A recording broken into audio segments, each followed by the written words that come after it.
If your job at a healthcare facility includes disinfecting against viruses, you know prevention is the best medicine. And maintaining healthy spaces starts with a healthy cleaning routine. Grainger's world-class supply chain helps ensure you have the quality products you need when you need them. From disinfectants and cleaning supplies to personal protective equipment, so you can help deliver a clean bill of health. Call 1-800-GRAINGER, click Grainger.com, or just stop by. Grainger, for the ones who get it done. The numbers told the story, they always do.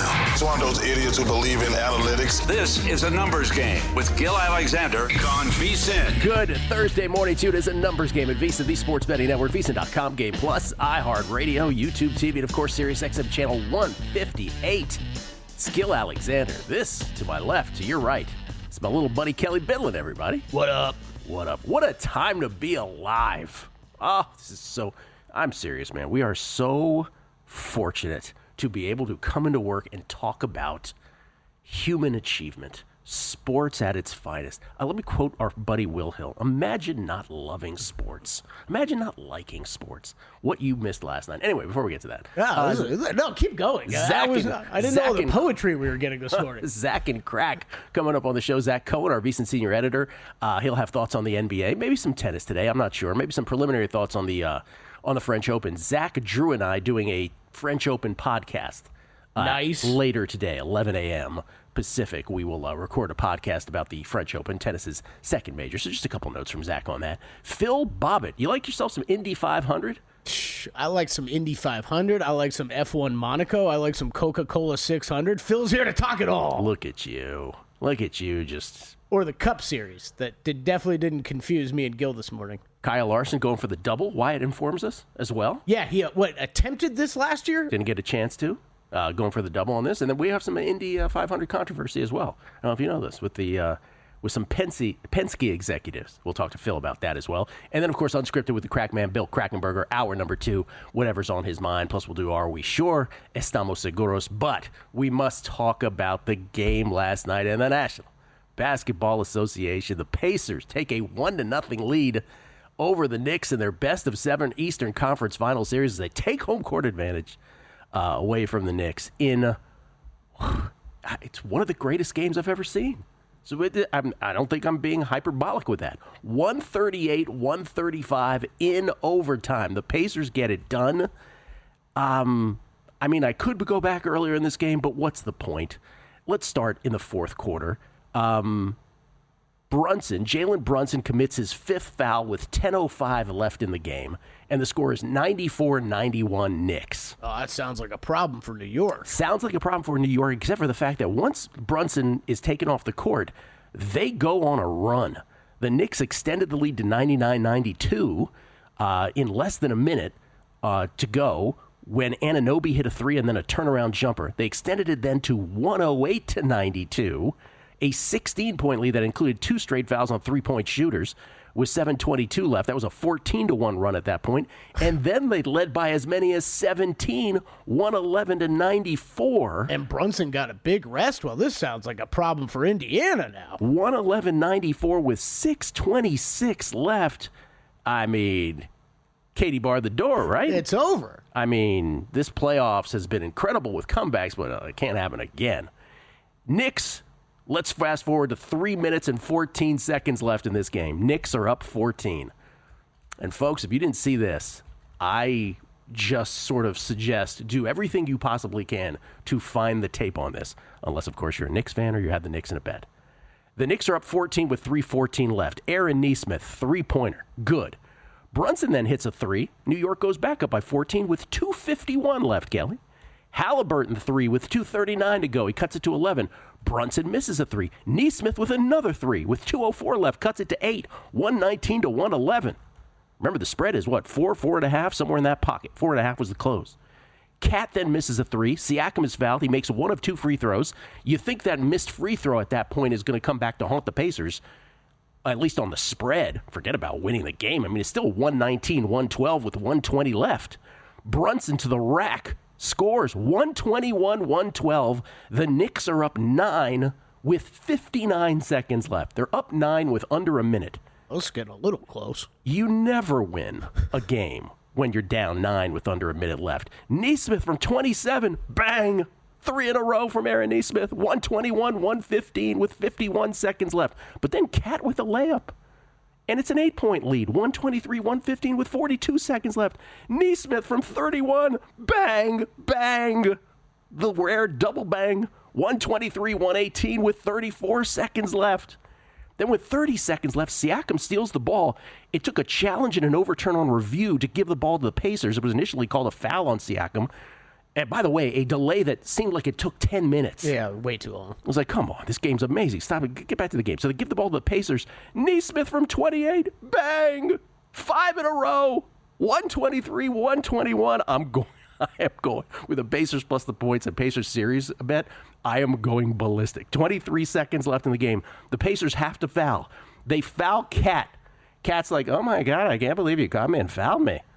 He only makes 1 of 2 free throws, 124, 121, and improbably the Pacers get the ball back in a 1-possession game with 14 seconds left.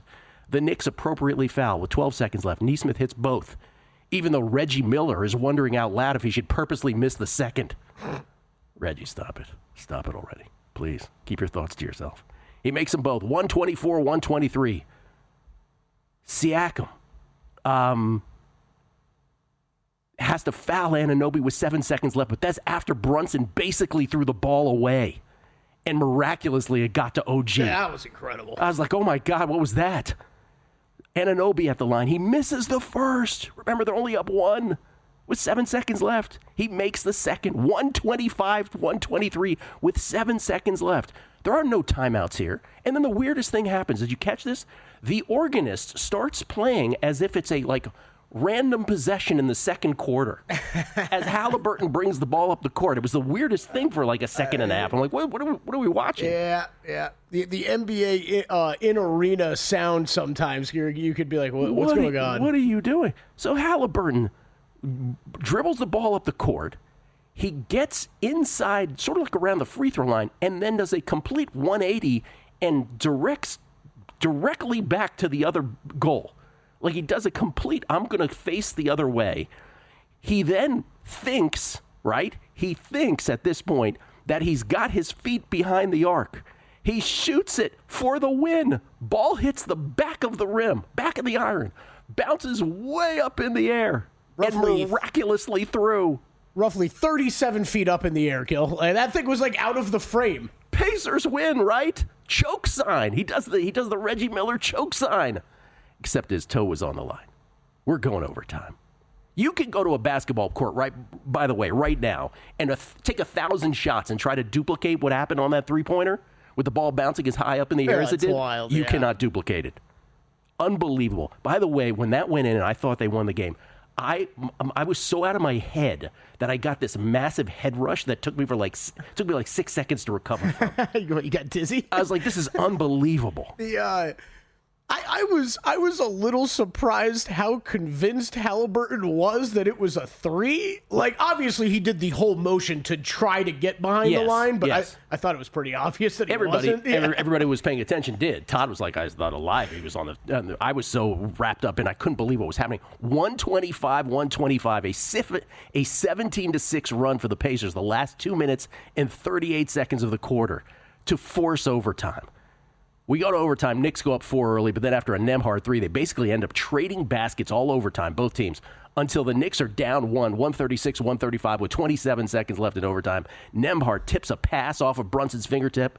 Review, Indiana ball with 20 seconds left. Pacers inbounds, way too easy, no defense. Top and Jam got fouled, and like the refs did all night, they decided not to call anything on the Knicks. 138, 135, Pacers with 15 seconds left. Brunson misses a 3. Knicks rebound. Cat misses a 3. Bodies flying. Everyone on the ground. No whistle anywhere. Ball off Bridges with 0.2 left. And then with 0.2 left, Halliburton, never cognizant of what's going on, just gives it to Cat because he knows the rules that you need 0.3. Awesome. That was for the opponent to shoot it. Pacers win. Unbelievable. Halliburton, 31 points, 11 assists. Neesmith, career high 30. 8 of 9 from 3, including 5 in a row in that final sequence. He had 20 in the fourth quarter. Brunson, 43 in defeat. Cat, 35 and 12 in defeat. The Knicks had 40 free throw attempts. The Pacers, 28. Don't get me started on that. Fourth quarter and overtime, the Pacers scored 51 points in fourth quarter and overtime. History, if you think I'm being ridiculous about this is from Tim Reynolds. Pacers tonight. Any way you slice it, this was history. Pacers tonight, 23 points in the final 3:14 of regulation. That's the most in the final 3:14 of regulation of a playoff game in the play-by-play era since 1997. But wait, there's more. This one is from, let's go to the next one, guys. This one, do we have the next one? Mm-hmm. This is, I'll read it off my phone here because we're not getting it on the screen. This is from just unbelievable things that have never happened before in the history of the NBA. Knicks led by 14 with 2:45 to play in the fourth quarter, and now in overtime, teams that had led playoff games by 14 plus in the final 2:45 of the fourth quarter were 994-0 in play. We're 994-0 in the play-by-play era. Now it's 994-1.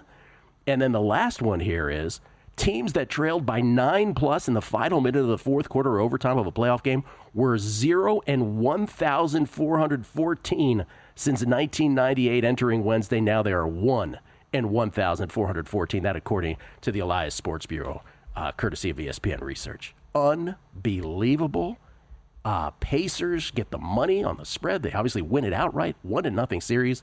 And I got to tell you, man, I quickly toggled into both of these series could be quick.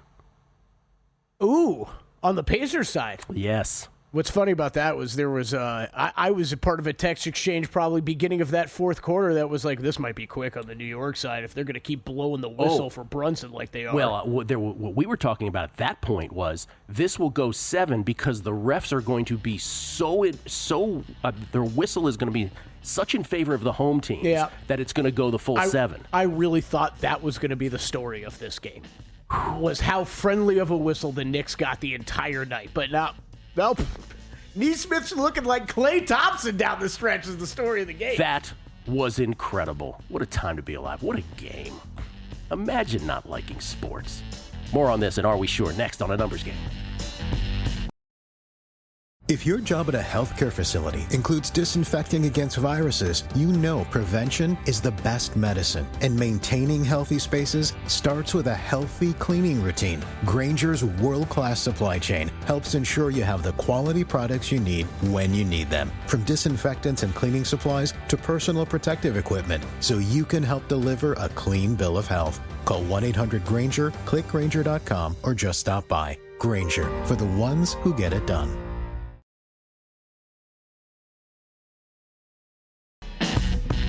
A Numbers Game on VSiN, the sports betting network. If you want to bet smarter, you got to start with Smarter Insights. Right now, you can check out Greg Peterson's Major League Baseball picks, Zach Cohen's NBA Best Bets, and our Coca-Cola 600 preview. And later today, you can check out Jonathan Davis's NHL Best Bets, Daniel Carpuck's NBA props, and Adam Burke's MLB picks. Right now, you can sign up for our annual subscription. Get 14 months for only $199 with promo code PRO. Just head to VSiN.com/subscribe to sign up today. Gill Alexander. We get tweets at Beating the Book. Best listeners in the game. Benjamin Schott. Yo, Gill and Kelley. My grandma passed away last week and the funeral was this weekend. She was the biggest Pacers fan. She lived an amazing 95 years, almost 95 years. She knew more about the NBA than most huge fans, the players, their stats, etc.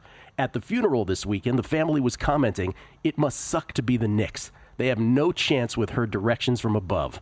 I'm embarrassed to say I went to bed with them down 14 in the fourth quarter. Woke up in shock, but a huge smile, thinking she helped the final outcome for the Indiana Pacers." Wow. That's a cool That story. is a fantastic tweet. Got a little Hail Miriam feeling in me from that one right there. Benjamin, our condolences to you. And yes, your grandma could not have been more happy last night. Maybe she was pulling the strings on that one. This is from, let's see. These are great. Zach Tuchman. I'm going to say it that way. Maybe it's Zach Tuchman. Says, I don't want to be the guy who brings this up. It's Kelly's favorite topic. but I was browsing FanDuel and noticed comeback player of the year odds in the NFL. Oh, no. Geez. Oh, no. Geez. Why is J.J. McCarthy plus 850? Is he even eligible? Brian Robinson wasn't when he was shot before his rookie year. Not sure if this is the same. Oh, let's not start this. No, he should not. You cannot bet that one. You can't bet that. No. Shrek McPhee says, happy bracket day for Roland Garros. Yes, we will do the French Open podcast with Drew and Zach, who will be joining us here on the show momentarily, but both those guys a little later today. Kevin Ryan, Gill, am I the only one that turned the Knicks game off once the Knicks, rather? I got to edit these. Knicks went up 17 in the fourth quarter. Did I miss anything? Yeah, you did.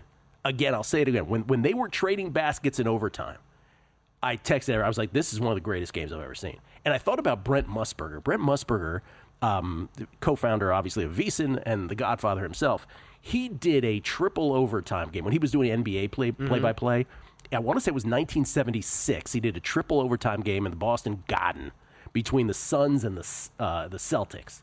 That the Celtics ended up winning, I believe, in triple, or did the Suns win? I can't remember. But anyway, Gar Hurd hit a bomb shot to force another overtime, triple overtime. And I think Brett might say that that's the greatest game he ever called. But that's 1970s NBA basketball. That was a much slower game. This was just 1976, Game 5. There you go. Triple overtime. Who won it? Eric. Not in front of me at the moment. Eric Berg. Kelley again. The research goes to Reser. He doesn't get to the end of the research. Eric Berg, loving the guessing line summary NBA version from Gill to start the morning off. How could you not with that game? My God. Just look at the play-by-play. It's incredible. Rick Ollier. So, Team of Destiny, eh? I did say the other day, there's just something about the Pacers.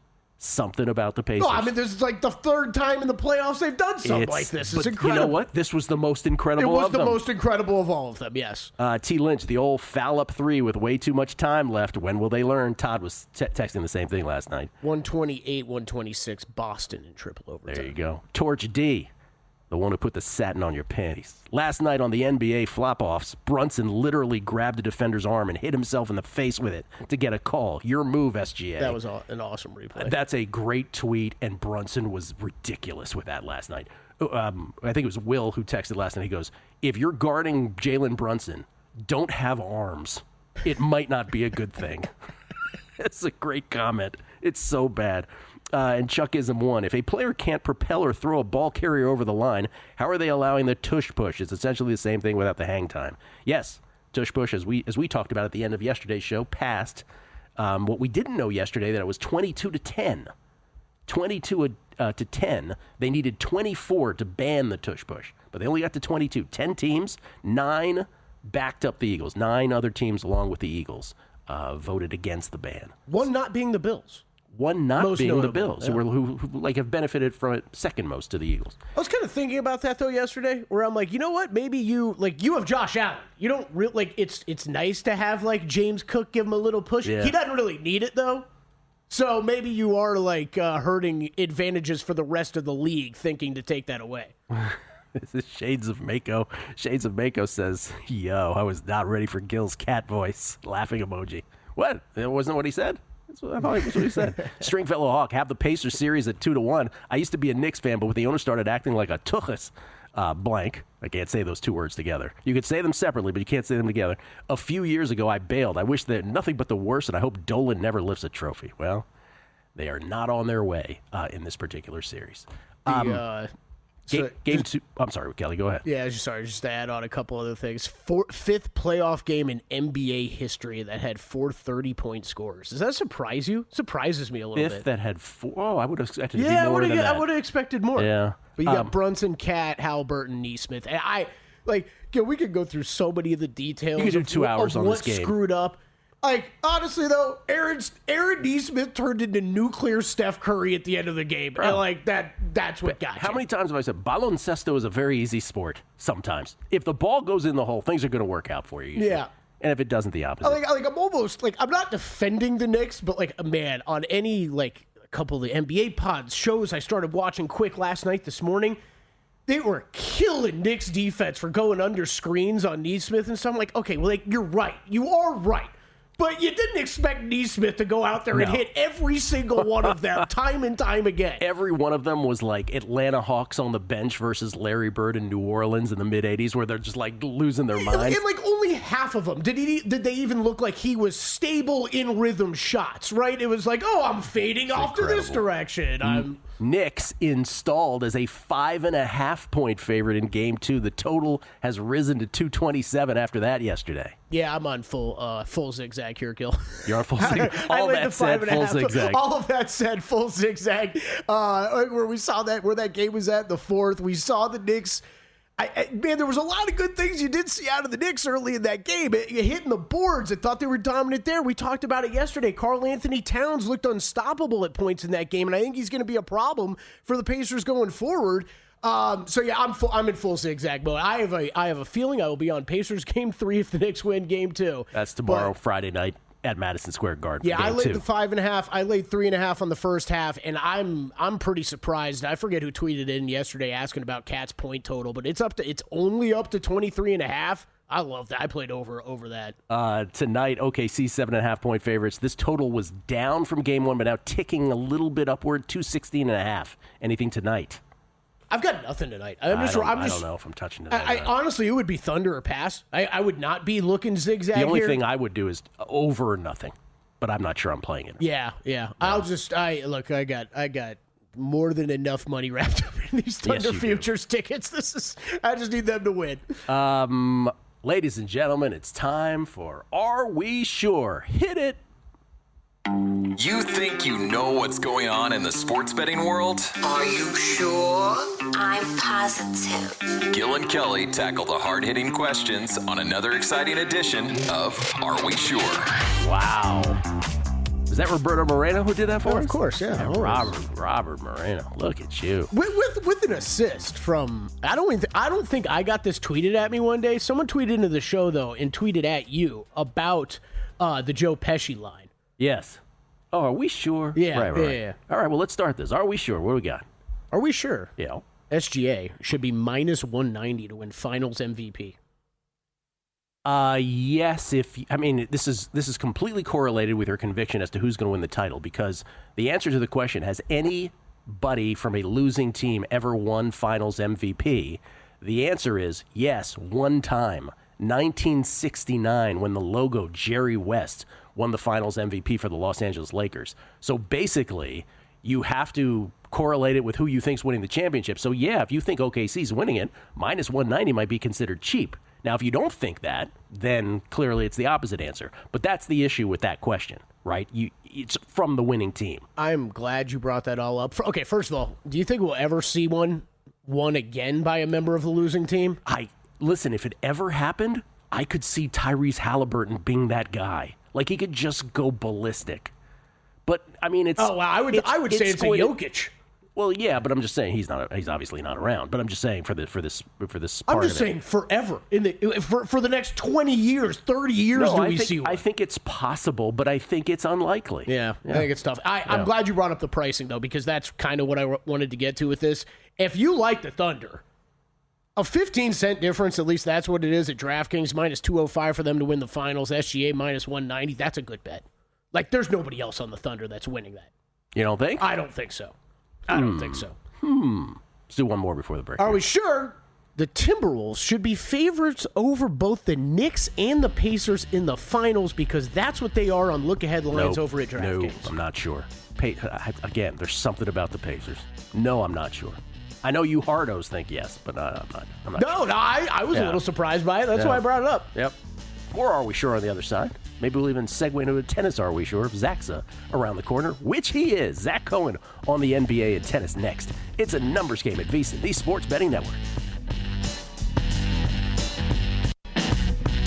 A numbers game on VSiN, the Sports Betting Network. Take your betting to a whole nother level with First Bet. Whether it's Santa Anita, Gulfstream Park, or Saratoga Racecourse, First Bet puts the action at your fingertips. Sign up now at firstbet.com. That's the number one, stbet.com. And use promo code VSiN200 to score a 20% rebate on all your wagers for the first 60 days, up to $200. Don't miss out. Bet smarter today at firstbet.com. Skill Alexander. We get tweets. Beating the book. Dan Goodwin, Colts owner, Jim Irsay passed yesterday. last tweet, go Pacers. Is that right? That was his last tweet, was go Pacers? Do not know. Rest in peace, Jim Irsay. As a Washington fan, I will always thank Jim Irsay for being the first owner to publicly speak out against Daniel Snyder. That would be my personal DMV-oriented angle on that. But again, condolences to the Irsay family on that. JB, not another day of tush-push discussion. Oh, no, we're not discussing it. It was just a tweet. We're just reacting to a tweet. We went through it yesterday quite fine.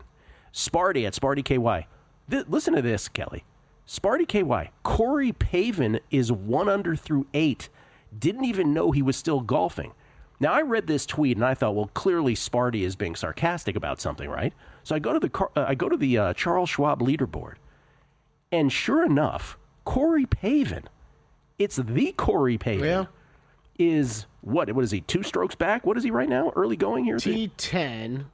2 strokes back. Yeah. 2 strokes back. Corey Pavin, and I'm with you. I'm with you, Sparty KY, which is, I had no idea this man was going. He's 65 years old. Corey Pavin, Kelley, won the U.S. Open in 1995. Yeah. Has he been golfing? So that's what I'm just checking through right now. He's played a few events on the Champions Tour this year and last year. Man, it's not. That is crazy. I mean, he's played some Champions Tour events. I guess that's where he's been, but it is nothing very significant finish-wise even over there. Where is D.A. Weibring and Keith Clearwater on that leaderboard? Are they up there as well? Like we say often, if you're betting golf, it's real early, folks. That's the surprising tweet of the morning. Moneyline Marv, Gill, you are way too deep in NBA meme culture to not only know the cat voice, but to do it perfectly. Salute, sir. Thank you very much. It's very good. Okay, let's do one more Are We Sure, and then we'll get to Zach here. What do you got? Are we sure? I got to erase the one I was going to ask after what you just said. Are we sure? Oh, what did I do? The Dodgers should be minus 145 to reach the NLCS. No, because, again, you don't know what's going to happen. If they end up in a best of 5, you have no idea that they'll get there. So, no, they shouldn't be minus 145. Pretty shocked by that pricing as well. Minus 145 to get there? That's pretty stunning. All right. I got one more for you and Zach. Okay, let's bring in Zach Cohen, everybody, a part of the whole glue that holds this whole operation together here at VSiN Senior Editor, to join us now, courtesy of the Progressive Guest Line. How you doing, Zach? I'm doing well. How are you guys? I'm doing very well. Okay, Kelley, by the way, you can follow Zach on Twitter at BettingOnX. Kelley has an Are We Sure for both of us here. Zach, noted former Knicks fan, abandoned the Knicks. Yep. Yeah. Are we sure it will be either Yannick Sinner or Carlos Alcaraz winning the French Open? Yes. Yeah. I'm pretty sure it's going to be one of the two of them. I'm pretty sure it's going to be Carlos now, having seen the draws, but I haven't looked too much into either of them yet. I have not seen the draws, but I would have said, even pre-draw, I would have said yes. Well, they'd be on opposite sides regardless, right? Yeah. Okay. And Drew would say, well, yes, they'd be on opposite sides regardless, but we'll see what, who's in their particular quarters and on their particular halves. But yes, and I think Drew feels the same way. Anyway, with 3 of us doing a French Open podcast a few hours from now, looking forward to that. Zach? Yep. What about that game last night? Am I being ridiculous in saying it's one of the greatest games I've ever seen? Yes. I mean, I've never seen anything like it, honestly. Like, just what Neesmith did at the end of that game, the way that they weren't guarding him. I mean, there were some that, there was nothing they could do about. I mean, Neesmith hit like a 33-footer from the center of the court at one point, and I just have not seen a collapse quite like that. The fact that the Pacers now have 3 of these wins and this one playoff run is insane, and Halliburton continues to make clutch shot after clutch shot. I said before this series that Brunson was by far the most clutch player on the floor, that the Halliburton stuff would run out at some point. I guess I was wrong. Halliburton does not miss when the game is on the line. When you leave a game like that and the manner in which the Knicks collapsed, I guess the sports talk radio question that folks would ask beyond the betting is, can the Knicks recover from something like this? Because I think most people would say, oh, sure, it's one game. I'm not so sure. Like, to me, sure, could they win a game or two? Yeah, but I think this is kind of like, that's it. Pacers are winning this. Yeah, well, it's funny because obviously the zigzag theory is really enticing for game 2. Like they taking the Knicks and laying the 5.5. And at the same time, I thought the Pacers' pace did bother the Knicks. I thought they looked gassed in that overtime. Yep. Jalen Brunson, especially, who was in foul trouble, didn't even play the entire game. I thought he looked exhausted by the time the final 5 minutes came around. So I'm not really sure. I think that there's a chance Indiana does win game 2, especially when you combine the X's and O's edge that Rick Carlisle has over Tom Thibodeau. That's one of the big things that I did bake into this series is I kind of expected the Pacers to get the better of the Knicks every other game after having, a previous game to watch.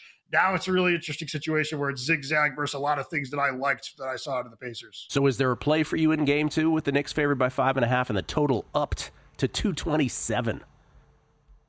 I'm going to lean Pacers 5.5. I'm not positive I'm going to take it. I'll probably write that up for VSiN.com in a few hours, but it's going to be really hard for me not to take 5.5. I was, tempted by the 4.5. I wanted 5 in game 1. Ended up, staying away and taking the under, which was a great play. I do think Indiana is probably going to cover a 5.5-point spread. By the way, I buried the headline: the NBA Killer Sports VSiN Playoff Challenge. Zach and Fezzik still co-leaders, clinging. Oh, but you had the biggest win at 19-13. I am the sneaky freaky brother sneaking in from the rear. I am in the standings. I'm listed as 3rd, but really I'm 5th, right? Because I think you have to. I don't know why they list it the way they do. I'm a game and a half behind both Zach and Fezzik, but I think the folks who have 13 in the loss column as opposed to 14 like you and I do, Kelley, I think they're actually. So I think Kazarian is actually still in 3rd at 17-13, and then Alex Christensen at 16-13-1 is really in 4th. I'm probably in 5th. You're probably in 6th. Kyle Aiken's in 7th. There is the updated standings. Thank you guys for that right there. But we're getting a half point for a push? Half point for a push. We're missing a push on your record. Yes, we are missing a push on mine. I am 17-14-1. So I think really. I was going to ask that. Yeah, really. Doug is in 3rd place. Yeah. I think. And I'd be in 5th. But Zach and Fezzik clinging. What do you think, Zach? You gonna be able to take this home, or are we getting tight? What's happening here? I'm getting tight. I'm 0-2 in this round, so I'm definitely getting tight. We both had the under last night, so it didn't matter at all for either of us. But I was watching your play. I knew you had the Pacers +4 because you're gonna come back here. I feel it. I feel it too. I feel it. See what happens. Once again, the crew. By the way, that was the first time where the crew behind the glass, all of a sudden they got to the edge of their seats when I got above the line into 3rd. They're like, hey, wait a minute. Because, again, if I win this, no matter what, if I get in the money, it's all going to the crew here on a numbers game for all the work that they do. What's the payout structure? It's $3,000 for first. I'm not sure what second. Yeah, me either. Because it's $5,000 total. It drops down significantly after first. I think. I think it's $3,000 for first, $500 for second. Oh, okay, that's all it is. 3,000 for first, 500 for second. I'll shut up. Wait, 3's not in. Why do we have the bar under 3 then? There's got to be some money for 3rd, right? I thought. Anyway, I don't know. I don't think that there. I think there's just a bar. I don't know. Oh, okay, just a bar. Just a bar. All right. What about if you finish in 3rd, you get that bar. I thought this bar had some magical powers. You get a high five from Zach. All right. All right. What about tonight's game? OKC favored by 7.5, looking to go up 2-0 in that best of 7. Yeah, I like the Timberwolves again. I liked them in game 1. I thought that they really, all their wounds were self-inflicted, in my opinion. I know Oklahoma City's defense in the second half was unbelievable, but a lot of that is just Minnesota being careless with the ball. They knew going in that they couldn't do that, and they still did it, but that's kind of on par with what we saw in that Warriors series where they just showed up flat in game 1. I think in game 2, we're going to see, just better ball security. I think they're going to shoot the 3 a little bit better. They were really, really bad from 3, especially, Mike Conley, Nickeil Alexander-Walker, Naz Reid, Dante DiVincenzo combined 6 for 33 in game 1. Those guys all shot 37% or better from 3 in the regular season. I think they're all going to be a lot better than we think in game 2. Also, this account that I follow on X, NBA Game Report, had the expected score at a 111.2 OKC, Minnesota 106.2. That's a lot closer than what the final margin actually was. That's, expected points per possession versus actual points per possession. And one of the things that just really stuck out to me was that Minnesota was minus 10.8 on wide open threes, uncontested threes that there was nobody around. And I know that the Thunder are really good at kind of tricking you into thinking you're open, but these were ones that actually were open. I think that they're going to bury them in game 2. I think Ant's going to be a little bit more aggressive going to the rim because, if SGA is getting the type of whistle that he got in game 1, Ant's got to attack the basket and put the onus on the refs. Minnesota 15 of 51 from behind the arc in Game 1. Guess when the NBA Finals starts, guys? Guess when Game 1 of the NBA Finals? I already know. June 5th. I should know. June 5th. If these series are short, oh my God. It's like one of those, week-long or 8-day breaks. So, I don't know. We'll see if that manifests. Zach, appreciate it. We'll talk to you in a couple hours or a few hours for the French Open pod. Thanks. Looking forward to it. My man, Zach Cohen, everybody. Betting on X. Roland Garros Beating the Book podcast coming up later today. Let's talk some auto racing. Indy 500 and more with Phil Bobbitt. Speedway Steve calls himself. That's next.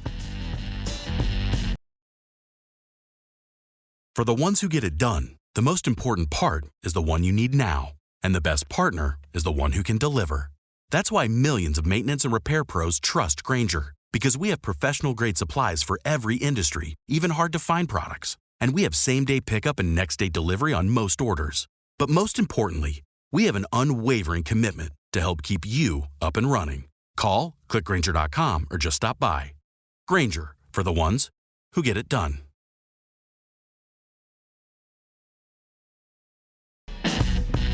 A numbers game on VSiN, the sports betting network. Sharpplays.com. Check them out. Unmatched transparency with records updated daily, AI betting analysis, real-time global betting information, and alerts directly from the pros. We invite you to take a look at sharpplays.com. Steve Fezzik just texted me. He said, Corey Pavin is the same age as Jim Irsay. Jim Irsay, rest in peace, passing away. Corey Pavin on the golf course again this morning. That's unbelievable to me that he's playing. Had no idea he's still out there playing on the tour. By the way, primetime, Cowboys_Cubs1 on Twitter. Yo, I was following Corey Pavin at the Greater Milwaukee Open at Brown Deer Park just after the turn of the century when he shot a 26 on his front nine. Sucks getting old, brother. Well, not for Corey Pavin this morning, it doesn't. Steven at Brosec 1870. Guess who started watching the series finale of FBI Most Wanted because the Pacers and the Stars were down? Still got to see the end of the Pacers game. That would be you, I guess. And by the way, Stan Van Gundy, Ryan Morstein points out to us that Stan Van Gundy called the Tyrese Halliburton giving the ball to Cat with 0.2 seconds left, or even if they got the ball, there was nothing the Knicks could do about it with 0.2 seconds left, with the rule being only at 0.3 can you actually take the full shot. I just want to know if Hallie said something to him. Like, it looked Cat looked way too, like he expected to get the ball. Like, he expected if Tyrese said something to him, like, hey, take a shot, Cat. Yeah. Because it doesn't matter. It doesn't matter. Bruce Dobing and Gill, you're missing on the second course of Bad Beat Wednesday, while Knicks aspirated in New York City. The Oilers, blew a 3-1 lead, letting Dallas score the final 5 goals. What a time to be alive. I said this. I texted Kelley about an hour after the game. While we were watching the NBA, apparently the Stars scored 5 goals in the third period against the Oilers. Dude, I told you a little bit of this, but I watched more of that hockey game last night than I think I have of any NHL playoff game so far. But I kind of got distracted late in the game by the NBA and forgot to check back in. And sure enough, I was alerted by a Gill Alexander text message. Stars go up 1-0 in the best-of-7 Western Conference Final. So both the Panthers and the Stars up 1 game in those respective conference finals in the NHL. Jesse Welch, by the way, says that 1970s triple overtime game ended 128-126. Imagine the score if the Knicks and Pacers went to triple overtime. Oh, dude. Yep. You're so right. Let's talk some auto racing. Ladies and gentlemen, we love it when he's on the show. Phil Bobbitt joins us now, courtesy of the Progressive Guest Line. You can follow him on Twitter at, Speedway Steve, and then there's a number, Speedway Steve. No, it's just Speedway Steve. That's it. Speedway Steve 2. See, they forgot the 2, right? Did they forget the 2? No, they got the 2. I'm blocked by the microphone stand. Speedway Steve 2. How you doing, Phil? Good morning, fellas. Man, I'm excited. It's like the Super Bowl weekend of auto racing. It's going to be racing from morning to night on Sunday. So grab a beer, let's strap in and cash some tickets. You look great, by the way. Look at this Carolina blue bow tie he's got going on there. What do you got, a job interview after this, Phil? What are you all dressed up for? Just for us? Yeah, just for you, Kelley. You lost all that weight. I felt like I had to spruce myself up a little bit. Let me ask you a couple questions before we get to your picks, because I know there's multiple, and it's not just the Indy 500. We have 3 races to talk about here with your picks. But before we get to that, our buddy Wyatt Tomczyk here, who's a big racing fan, he cued us in on a couple things. One, So Kyle Larson's going for the double here, right? This is something he was not able to attempt last year. Yeah, the Indy 500 last year had a rain-delayed start. So he was unable to make the start of the Coke 600 later that night. And then that same rain cell made its way to Charlotte, and the rain caused the race to be called early. So it was kind of a hyped up thing with very poor execution. So this year the weather looks a little bit better, and hopefully he can get all the laps in. It should be great. Okay, that's a portent, a teasing of bets to come here maybe. And then the other thing is, before we get into your picks, is there's this massive controversy for those who follow this sport with some top executives at Penske Racing being fired, which is, it's not the first scandal, right? Explain to us what's going on, and is this now sort of washed away?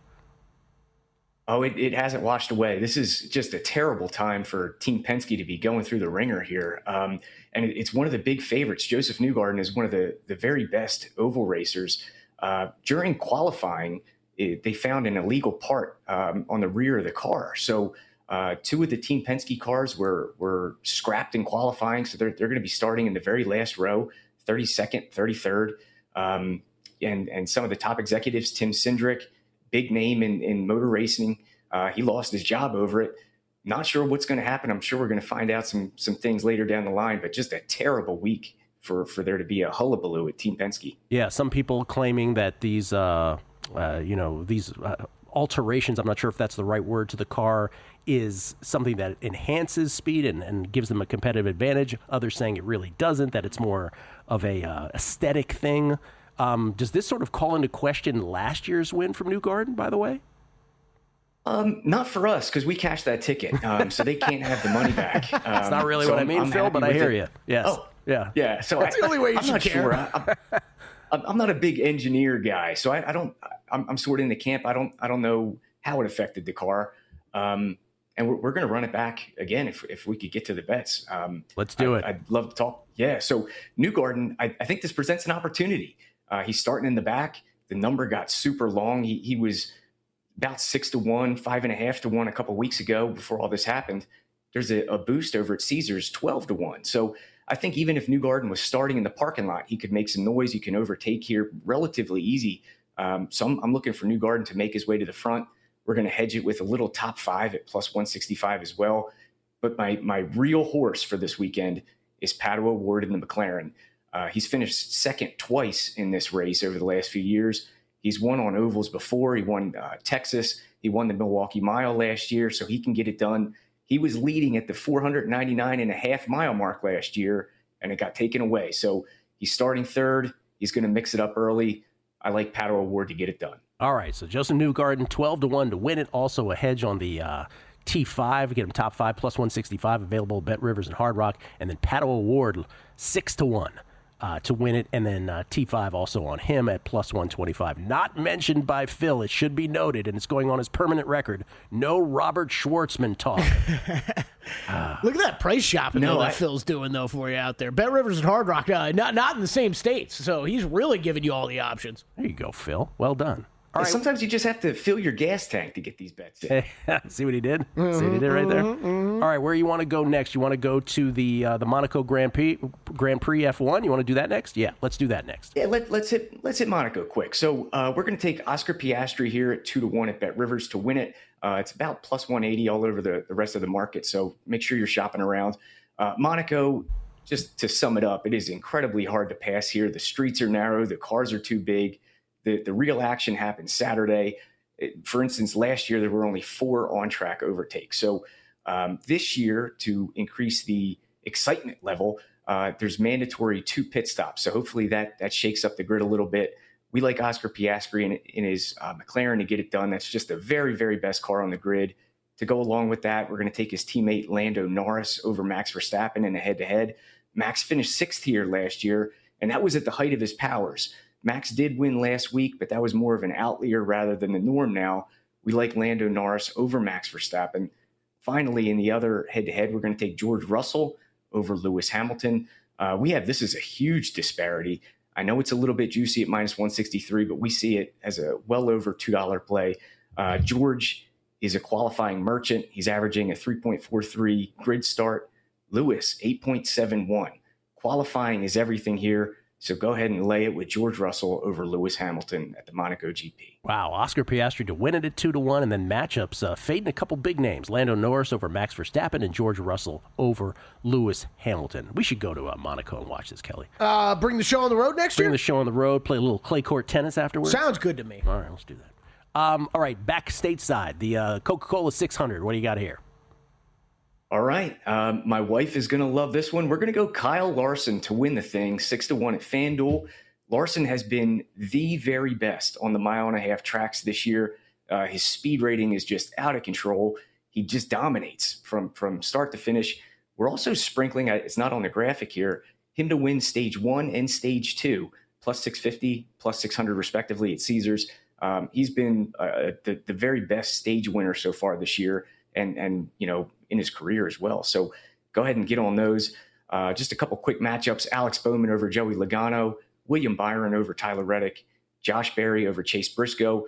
Alex Bowman is returning from injury last year. He had a back injury, and the books haven't really caught up to his speed. He's been very, very impressive on all different track types. It's a long race. We expect those Hendrick cars to be fantastic. So let's get on Alex Bowman for sure, minus 110 over Joey Logano at Caesars. Why does the wife like that so much, Phil? Does she like Kyle Larson? I just Googled him. She doesn't just like Kyle Larson. She loves Kyle Larson. He's a pretty good-looking dude. I'll give him that, all right? I'll give him that, Gill. Oh, okay. He's got a much better hairline than me as well. I just wanted to follow up because I didn't know what you meant by what you meant by that. Thank you so much, Phil. Appreciate it, man, and good luck with all the bets. Thank you very much for having me, fellas. Looking forward to seeing you again. Absolutely. We do as well. What a time to be to be in Indiana right now. Yeah. Pacers fans, Indy 500 happening. It's the weekend of Wes Reynolds. Crack. Next, unscripted on a numbers game at VSiN. If you work in quality control at a candy factory, you know strict safety regulations come with the job. It's why you partner with Grainger. Grainger helps you find the high quality and compliant products your business needs to inspect, detect, and help correct issues. And the sweetest part is, everyone gets a product that's as safe to eat as it is delicious. Call 1-800-GRAINGER, click Grainger.com, or just stop by. Grainger, for the ones who get it done.